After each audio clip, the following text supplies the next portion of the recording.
Hello, I am Nindy Kerr and welcome to my Creative Corner. Today I will be showing you some Big Shot basics so you can use your Big Shot and get great results every time. Let's start with the basic Big Shot and its parts. Here's the basic Big Shot machine. When it arrives, the handle is not connected. You will need to attach that yourself. There are instructions included. It will take you less than 5 minutes to put on the handle, and then you can have some playtime.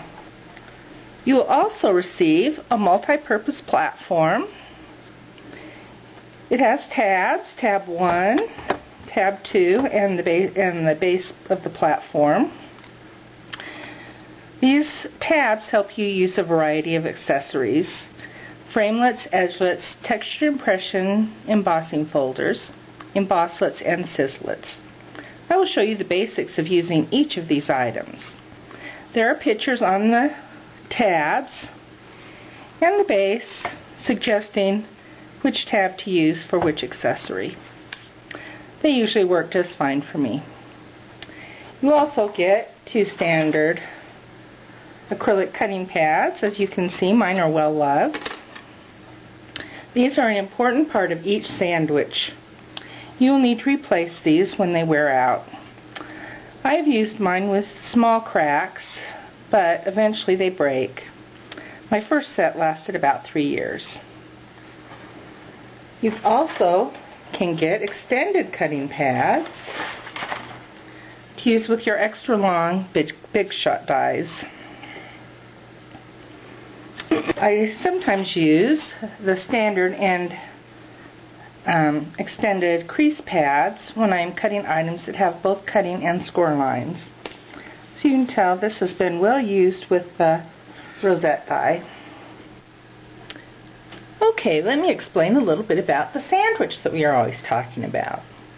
For your sandwich, you may or may not need your multi-purpose platform, but you will always need at least one cutting pad and either the second cutting pad or a crease pad on top.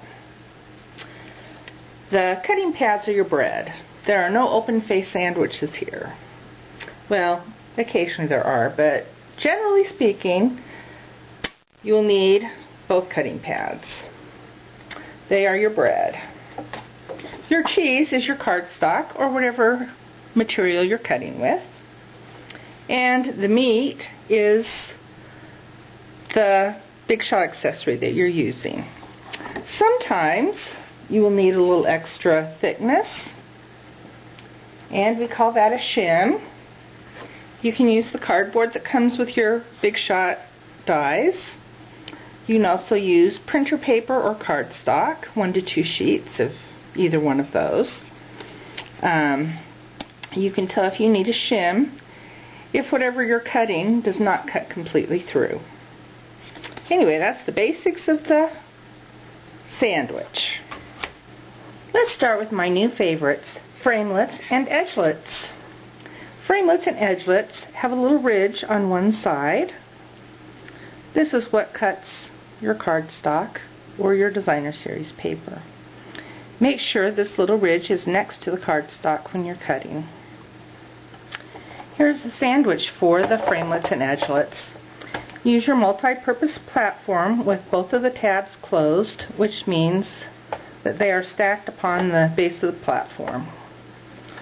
Then you'll use a cutting pad, then your cardstock or paper or whatever you're cutting.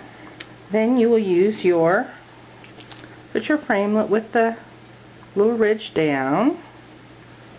If you are going to be cutting multiple framelits, then make sure and leave about 1/2 inch in between so that they will all fit. And you can just do one run through your Big Shot. This one isn't quite right. I should have marked this beforehand. But I usually end up doing this. Okay, so your framelits are on. If you want to tape your framelits down, you can. Just make sure you've put the tape on your jeans a couple of times so it's not very sticky. Or you can use a Post-it note. With practice, I've gotten so I generally don't need it. And just run through your Big Shot.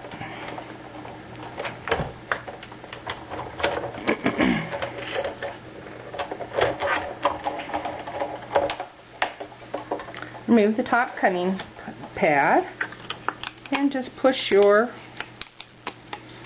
items out. I'm trying to get in the habit of immediately putting these away because I have misplaced a few. Anyway, so that's how you do the basic framelits. Now, if you want to cut just part of a framelit, for example, with one of the banner framelits, this is from the Hearts of Flutter, cut a piece of cardstock that's just narrower than the die. You do need to put it on straight. Anyway, put it at the end, centering it.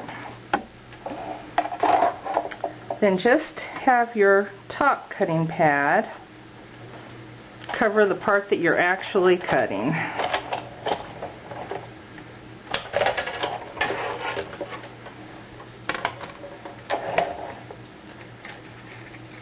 And you get a nice cut. If you have it covering the whole thing, then you will get a big line where the other part of the die is. You can do that technique with any size of framelit. Okay, with the finishing touch edgelets, and any edgelet, position it where you want on the end of the paper, trying to make sure it's even.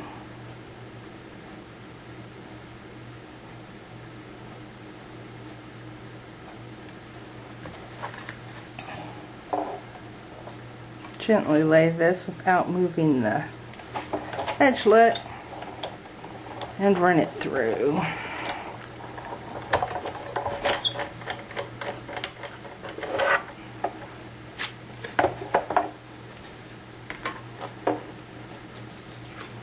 Now peel your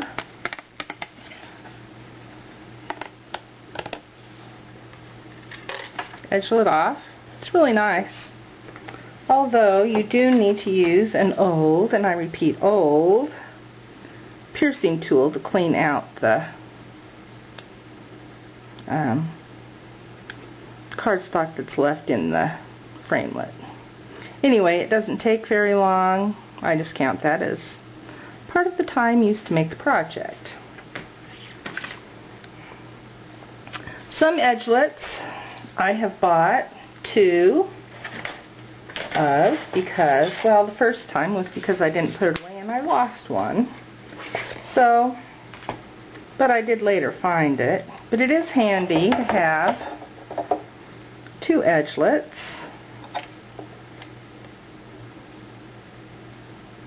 And you can cut both sides at the same time, making sure things are even on them. Do you want to leave enough of that so I can use it for a project? And just put your top cutting plate on and run it through.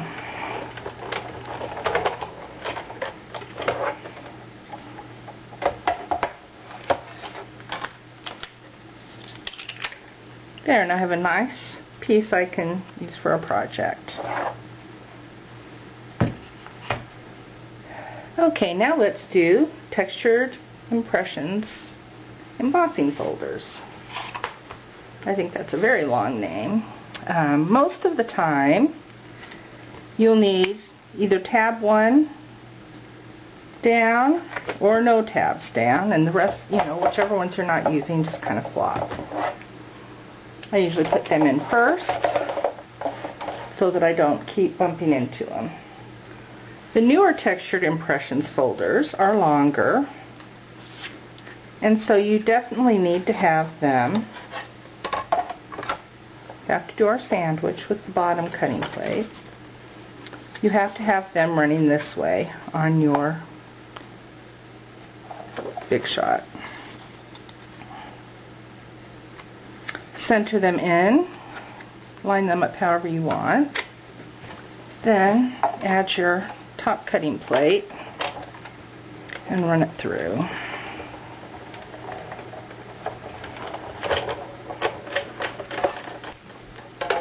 I love watching children use embossing folders for the first time because they think it's magic. And really, if you think about it, it is magic. You just crank a little handle and you get this lovely textured thing. I'm so glad someone thought of it. How do you emboss only the card front with the new longer embossing folders? It's easy. If you will notice, the back part is slightly narrower than the front. Just line up the edge of your cardstock, the fold, with the edge of the folder. It helps to overlap it slightly. You will need to put a new crease in it.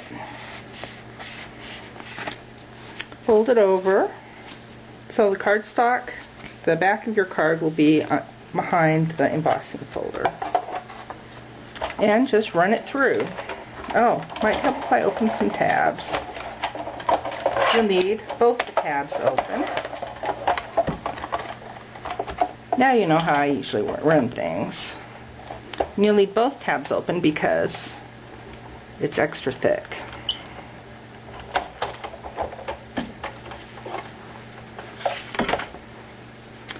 So, open it up, remove it. And you'll notice the crease is a little bit wide. Just use your fingernail to narrow it down. If you use the bone folder, it will flatten all your embossing.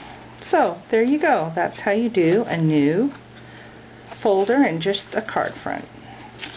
Okay, let's do embosslets. Embosslets are cute little folders that emboss and cut at the same time. They're always this size. Well, so far they've always been this size. You just put your paper in between them. Now it says place this side down, and you want the hinge facing opposite of your handle. Here's your handle, here's your hinge over here. I have tab 1 open, although I have done it with no tabs before.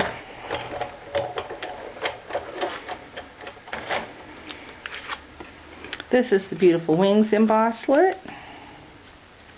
Open it up, and you can punch out all the little pieces. And some of them are very small, so you do want to leave them on your attached to your cardstock until you're ready to use them. But there are a variety of embosslets, and they are fun, give a great look for very little effort. Now let's try Sizzlets. Sizzlets are small and flat, although I think this one's retired.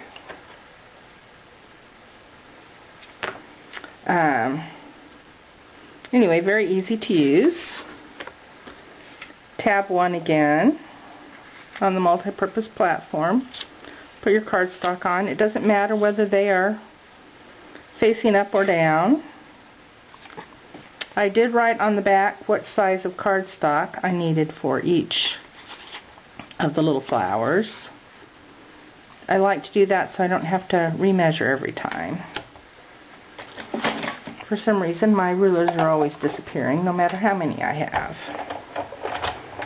Anyway, just run it through.